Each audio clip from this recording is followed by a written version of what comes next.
Thank you. Thank you. So this is where we get a little bit more bizarre, but not really bizarre, only the area beyond what people normally talk about in terms of this conspiracy. There's people all over the world now who are researching this and communicating it, and, you know, great stuff. But if you are limited by a belief system, particularly a religious belief system, and many researchers of this conspiracy come from that background, then you'll go so far, which is about as far as we've come today so far, but you won't go into this next bit. And for me, this next bit is where we need to go to find the way out of this. Because unless we know how we're creating it, then how do we know how to uncreate it? Because the answers are not out there, because there is no out there. So I'm going to now go into the realms of how we create reality, and therefore how it can be manipulated, and understanding that. And that's why I call this now the really important bit, because this is where all the strands from earlier in the day start to come together, and we can start to see a way out of this, and also understand much more profoundly why society is structured as it is. It all starts to make sense once we realize the nature of reality, and the fact that beyond the bushes and the blares and the shadowy core, this knowledge, which has been passed on through the thousands of years, is the knowledge that they use to manipulate our sense of reality, while we understand very little about what's actually going on.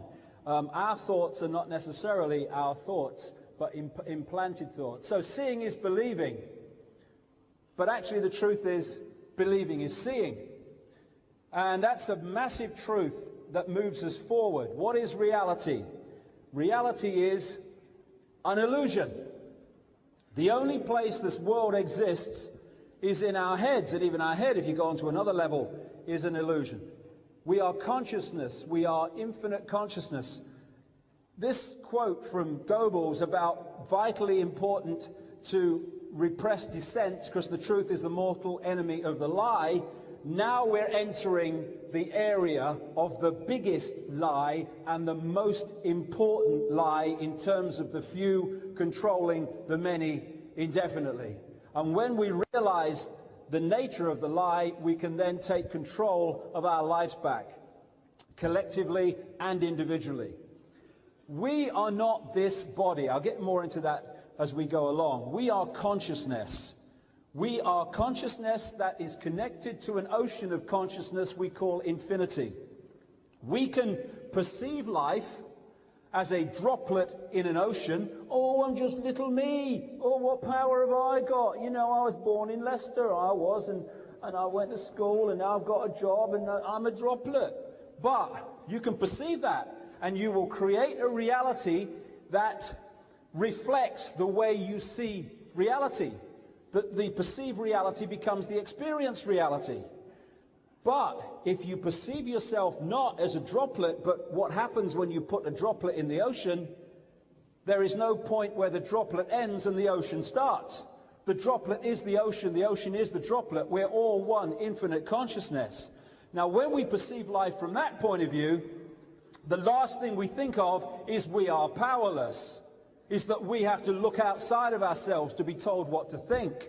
And so the whole conspiracy, at its really profound foundation level, is to hold us in a bubble in which we are operating on a fraction of who we are, and they use the physical body, again I'll come into this in more detail, to be the block on us being multidimensional infinite consciousness that cannot be manipulated. We are energy, awareness. People call it consciousness. My favorite word is awareness. We're awareness. And, you know, these can be photographed. We call them auras, but that's just one level of our infinite energy field. And we are not the body. The consciousness works through the body, which is nothing more than a biological computer, fantastic as it is.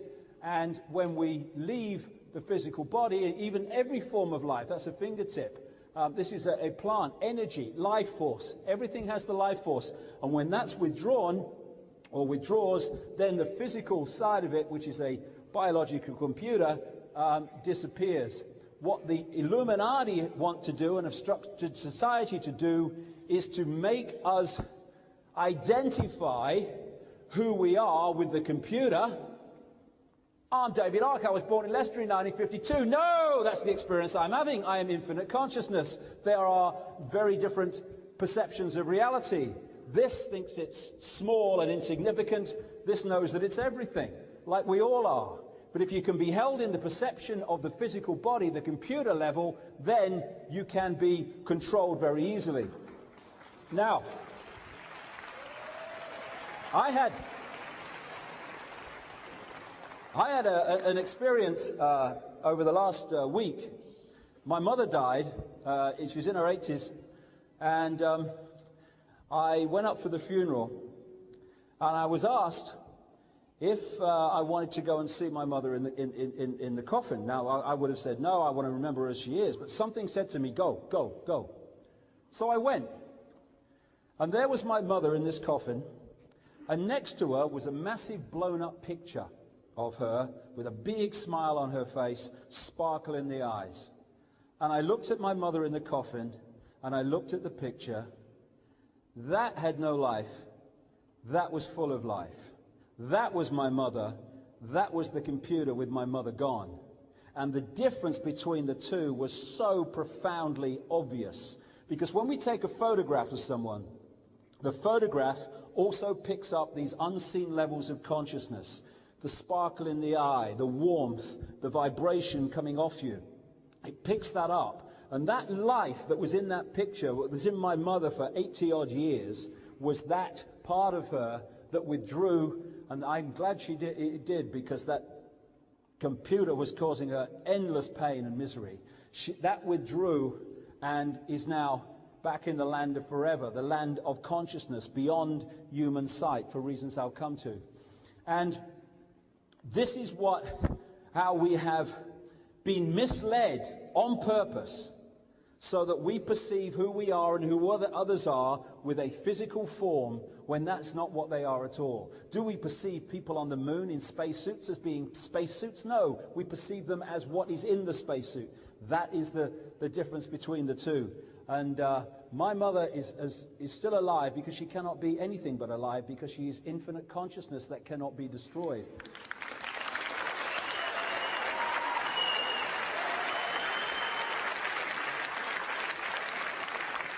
Now, this is a symbolic picture.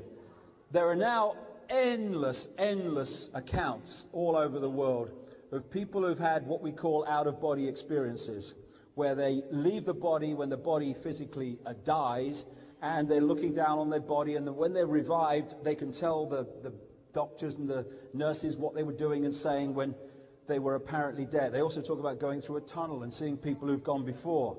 Now, what is another common theme of near-death experiences is people say when they've left the body and they are looking and perceiving this world from another perspective, they have massively expanded consciousness, so much so that they can perceive their entire physical lifetime in almost one thought.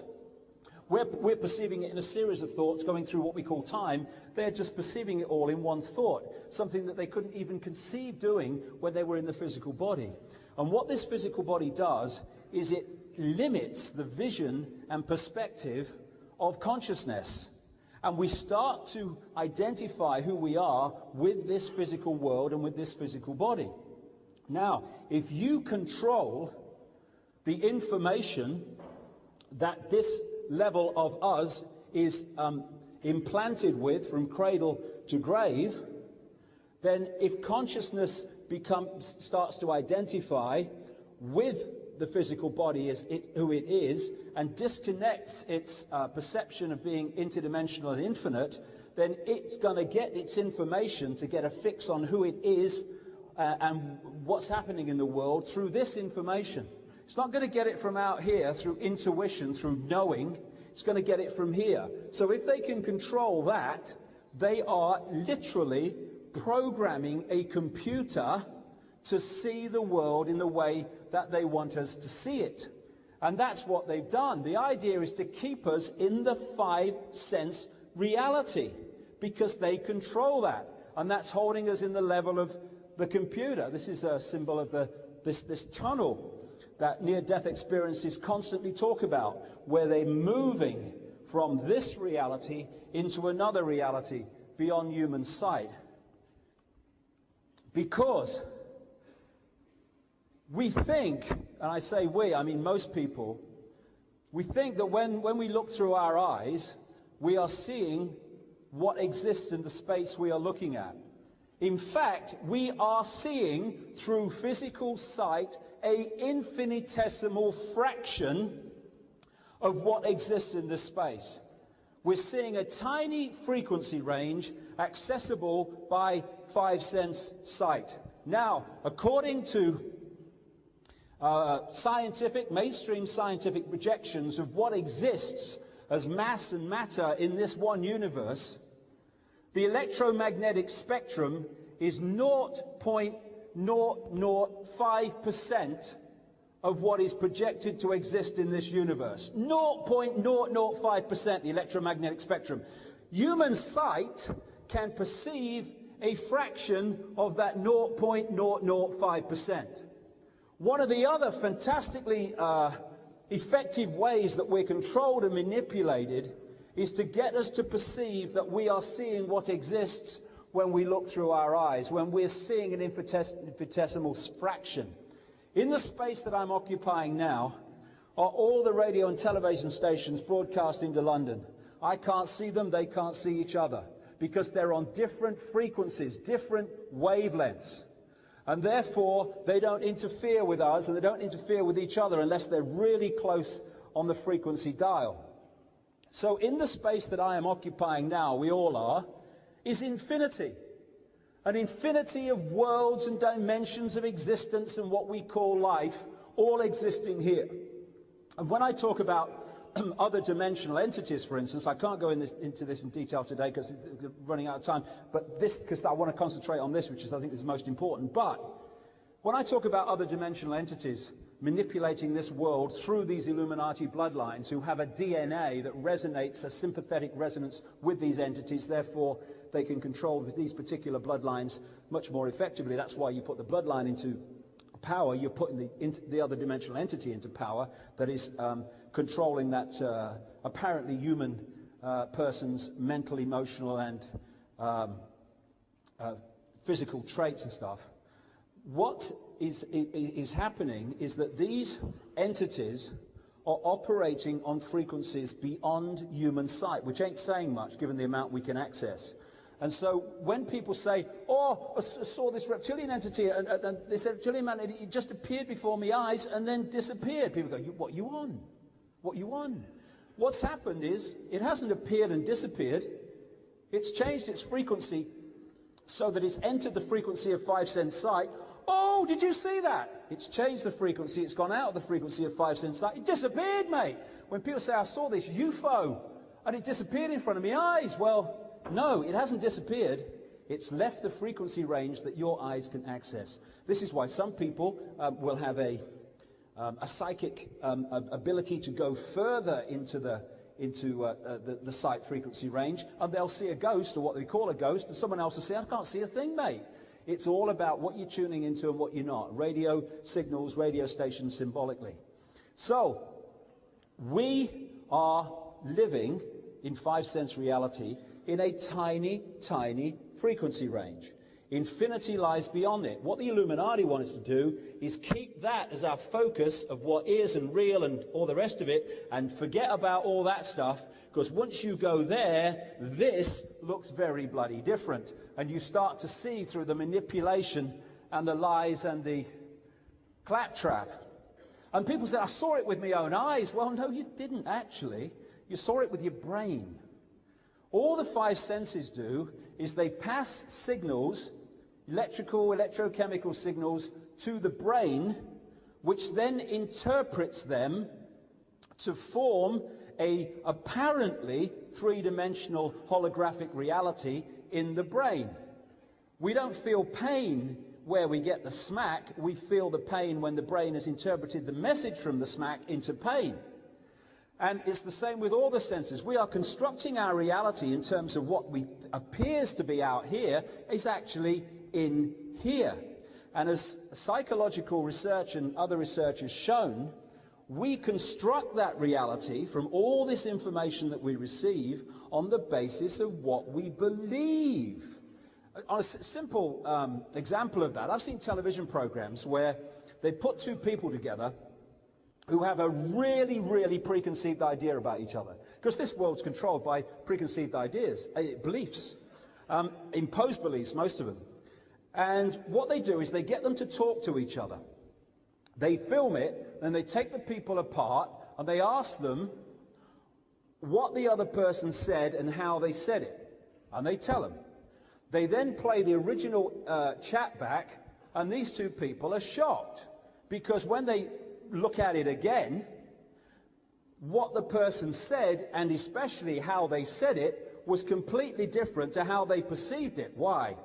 Because research has shown, psychological research and all this stuff that they do in these laboratories with, you know, testing mental and emotional reactions, that we edit up to and sometimes 50% of the information we receive to make it fit our perceived reality. We put things in that aren't there. We take things out that are there to make it fit the reality. So when someone you've got a preconceived idea about, I don't like you, when they say something, you hear it in a way that underpins the belief that you don't like them and they're not very nice. Now, this is happening all the time. And so he who can implant preconceived belief in situations and what have you will then create the editing process within us that leads to us creating or perceiving the reality that the implanted belief is creating. We think we're creating our own reality, and we are through the process, but what we're doing overwhelmingly is accepting externally implanted beliefs which then create our reality. Someone else is creating our reality for us. So we see with our brain even, not our eyes. The eyes are only part of the process. Everything happening in our heads. And if you know that, and the mass of the population don't, then that is how a few can control the many, because by implanting belief, you know that you will create reality, and you implant a belief of powerlessness and all the other stuff, knowing that you will create an experience of the masses of powerlessness. It's a mind game. The whole thing's a mind game. Like I say, you know, tricking the brain is a piece of cake in terms of getting it to see things that aren't real. I mean, this, like I said right at the start, these are actually flat pictures on pavements that appear incredibly three-dimensional, because the brain's being tricked to believe that that's what it is because of the way they're created. This man's a bloody genius at it. Looking at these pictures, all on a flat, bloody surface. It's incredible.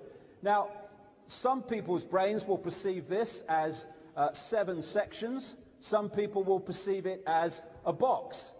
And again, we'll just interpret reality in relation to how we perceive it. And it won't be the same, even though it's the same thing. These red-purple colors in the 2 lines are exactly the same color. Exactly the same color. They look different because of the way they're presented in terms of other colors, and so the brain perceives them as different shades, even though they're exactly the same shade. I wonder how many people, I did the first time, read this as a bird in the bush, when it says a bird in the bush.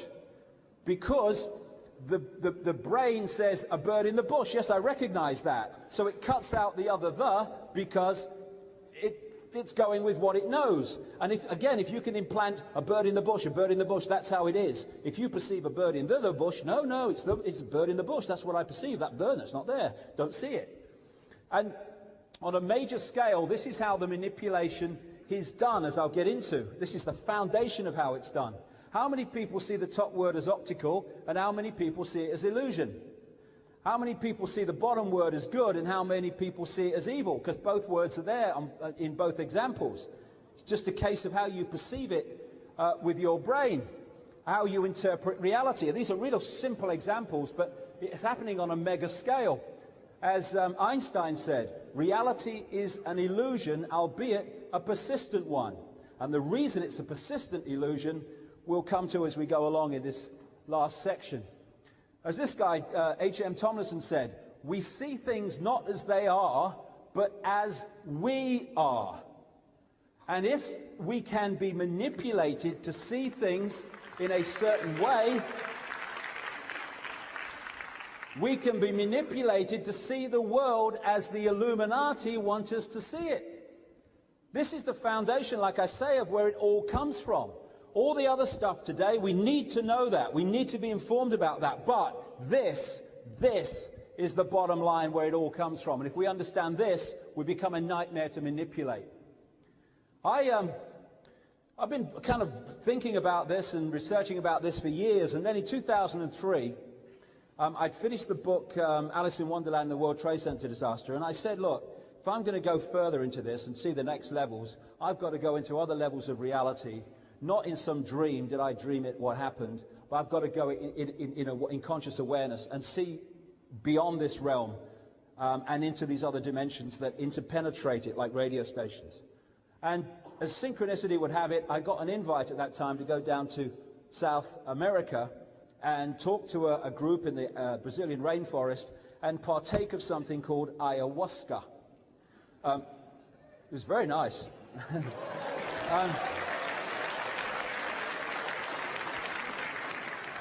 And I took this stuff. I could have taken it 4 times. I took it twice. That was enough for me.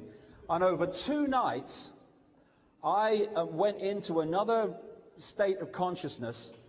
And especially on the second night, for 5 hours, this voice took a female form, but, you know, it's just that form. We are infinite consciousness, male, female, the whole thing.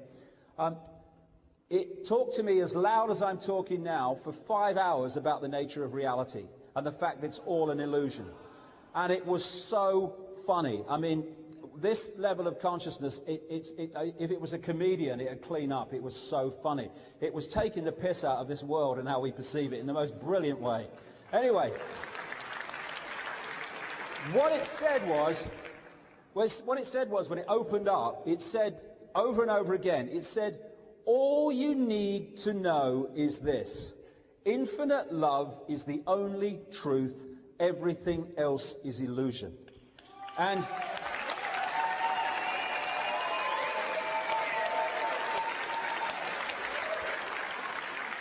put another way, everything being one infinite awareness is the only truth. Everything else is the imagination of that awareness made manifest. And we can get caught in identifying with our manifest reality and delinking from an identification with that infinite consciousness that is manifesting this reality. We get caught in our creation and forget we are the creator. That's what we've done here. We've got locked and identified with what we are creating and what we're experiencing instead of what we are.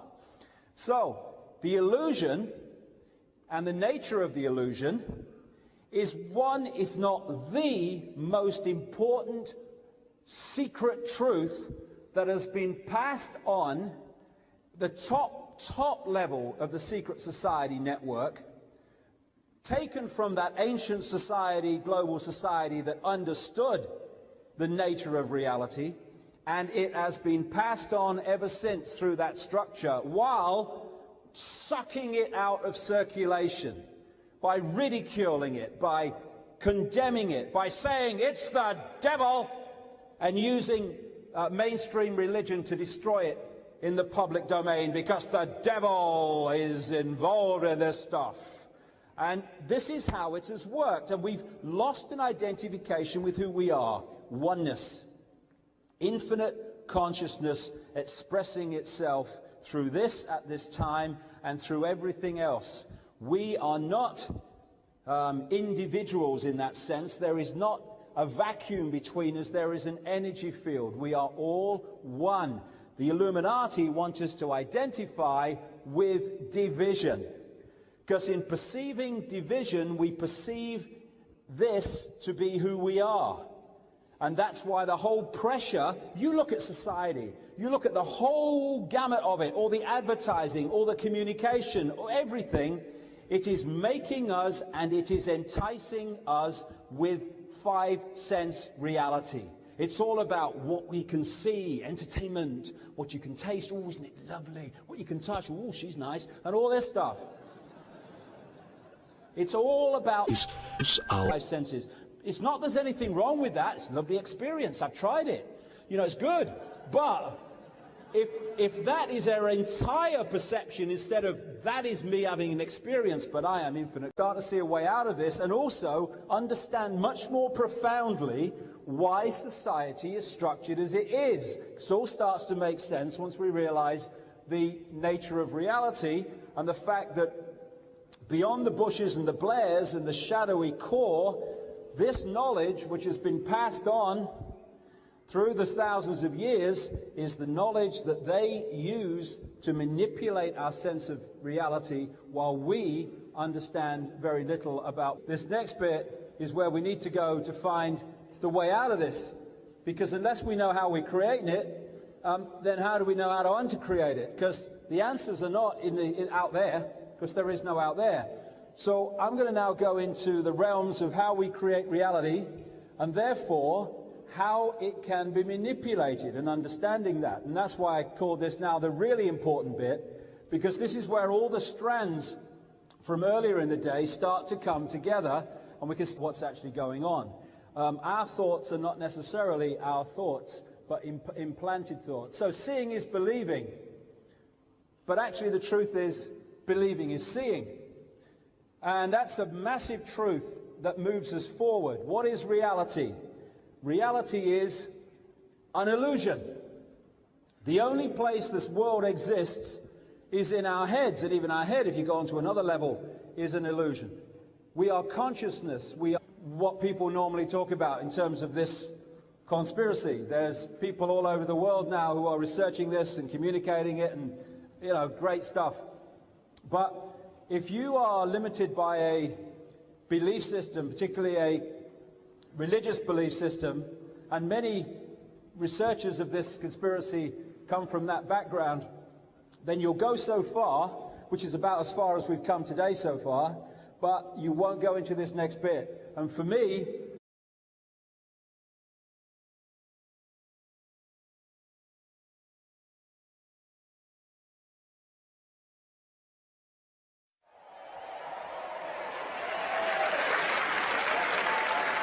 thank you. Thank you. So this is where we get a little bit more bizarre, but not really bizarre, only the area beyond